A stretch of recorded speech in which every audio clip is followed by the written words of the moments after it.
धर्म पर अडिग रहना बड़ी अच्छी बात है।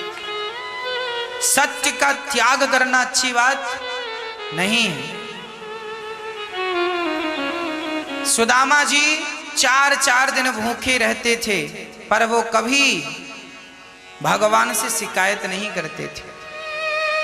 आप लोग भी भगवान से शिकायत ना किया, भगवान से प्रेम करो, शिकायत ना करो। सुदामा जी बड़े अच्छे भगत थे भगवान के। सुदामा की गरीबी देख एक दिन भगवान कृष्ण रोने लग गए। रुक्मणी जी ने कहा, प्रभु आप रो रहे हैं, क्या करूं, मेरा भक्त 4 दिन से खाया नहीं और आज उसे एक दाना मिला चावल का तो उसने एक दाना मुझे समर्पित किया, ना कि खुद खाया। भगवान को देखकर रुक्मणी जी हंसी, वाह प्रभु, आप जिनके रक्षक हो तो वो आपका भगत भूखा क्यों है, आप खिलाओ। क्या करूं रुक्मणी, वो मांगता ही नहीं, लेता ही नहीं कुछ, सिर्फ मुझे देता है, लेता नहीं। श्याम सुंदर बोले, आज मैं उसे बुलाता हूं।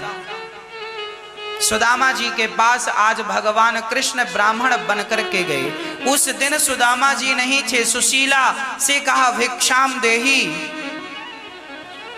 देखिए, आपने अपने जीवन में कभी भिक्षा दी हो तो ये याद रखना कि जिसे आपने भिक्षा दी है वह भिक्षुक बनकर कोई और नहीं, स्वयं भगवान आपके घर भिक्षा लेने आए और भिक्षा में आपका सारा दुख दर्द लेकर के चले गए।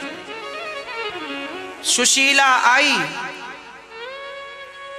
मुट्ठी भर चावल लेकर और एक गिलास पानी लेकर। ब्राह्मण देवता, हम गरीब हैं, हमारे घर बस इतना सा चावल था, पति को भिक्षा में मिला था, कुछ बना लिया, इतना एक मुट्ठी बचा था सो आपको दे दिया, अब घर में इसके सिवा कुछ नहीं है, ये चावल ले लो और पानी पी लो, हमारे पास इतना ही है देने के लिए।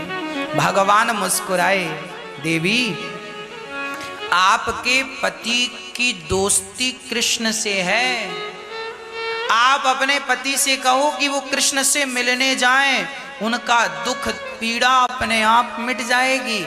जब सुशीला ने भिक्षा दी भगवान को, जब आप कुछ देते हैं तब आपका दुख दर्द मिटता है।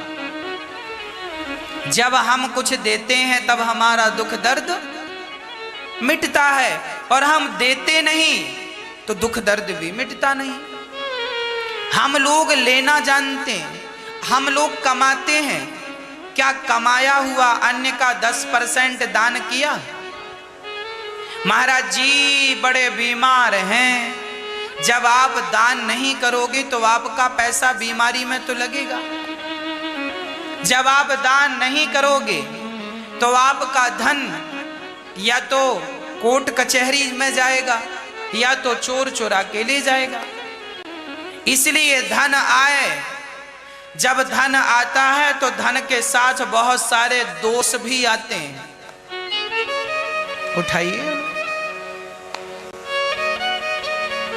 जब धन आता है तो धन के साथ बहुत सारे क्या आते हैं, क्या आते हैं? दोष। इसलिए कहता हूं, जब धन आए तो धन का दशांश दान करने से उसके दोष मिट जाते हैं। इसलिए यदा अनिरुद्ध, हम जो भी कमाते हैं अपनी कमाई का दशांश नहीं, पूरा का पूरा वृद्ध माओं की सेवा में लगा देते हैं। आप से प्रार्थना है कि आप भी अपनी कमाई का एक निश्चित हिस्सा निकालकर और सदा धर्म से जोड़ो।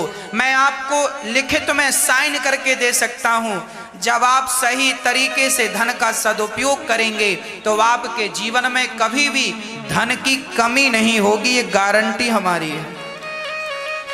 दान देने से धन बढ़ता है। आप मानते हैं इस बात को कि नहीं? हमने आम का एक फल बोया था, जब फसल आई तो उस एक गुठली से हजारों आम हो रहे हैं कि नहीं? एक आम लगाने से हजारों आम की फसल आई कि नहीं? बस आपने जीवन में एक बार पुण्य किया, एक बार धन को धर्म से जोड़ा, अपने आप वह कई गुना होकर के आपको ही मिलने वाला है।